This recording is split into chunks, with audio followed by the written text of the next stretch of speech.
নমস্কাৰ বন্ধুসকল, welcome to my YouTube channel Assamese government job. এই মুহূৰ্তত আপোনালোকৰ বাবে মুখ্যমন্ত্ৰী মহোদয়ে কেইবাটাও ডাঙৰ গুৰুত্বপূৰ্ণ ঘোষণা কৰিলে। সেই ঘোষণাকেইটা আপোনালোকৰ নিউজ পেপাৰত প্ৰকাশ কৰিছে।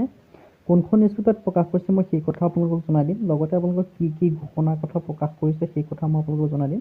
প্ৰায় আপোনালোকৰ নতুন চাকৰি আহিব, 35,000 নতুন চাকৰি আহিব বুলি ঘোষণা কৰিছে। এই চাকৰিসমূহ কোনকেইটা বিভাগত আহিব সেই কথা মই আপোনালোকক জনাই দিম। ভিডিঅ'টো শেষলৈকে চাই থাকিব। লগতে এই চাকৰিসমূহ আহিব আপোনালোকৰ নতুন বৰ্ষত আহিব বুলি কৈছে। আৰু যদি ভিডিঅ'টো ভাল পায় ভিডিঅ'টো লাইক কৰিব, লগতে চেনেলটো ছাবস্ক্ৰাইব কৰি দিব এনেকুৱা ধৰণৰ ভিডিঅ'সমূহ পাই থকাৰ বাবে। আহক আজি আমাৰ ভিডিঅ'টো আৰম্ভ কৰোঁ।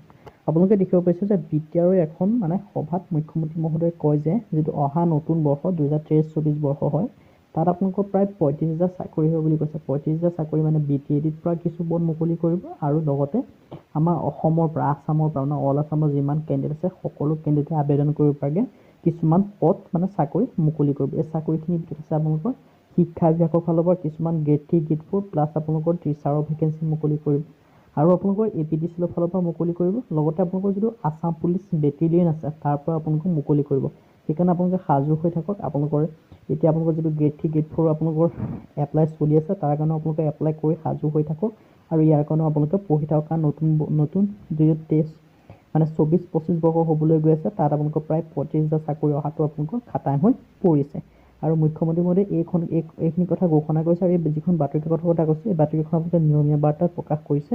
আপোনালোকে ভিডিঅ'টো যদি ভাল পাইছে ভিডিঅ'টো লাইক কৰিব, লগতে বন্ধু বান্ধৱীৰ ভিডিঅ'টো অলপ শ্বেয়াৰ কৰি দিব যাতে সকলো বন্ধু বান্ধৱীয়ে খবৰসমূহ গম পাই থাকে।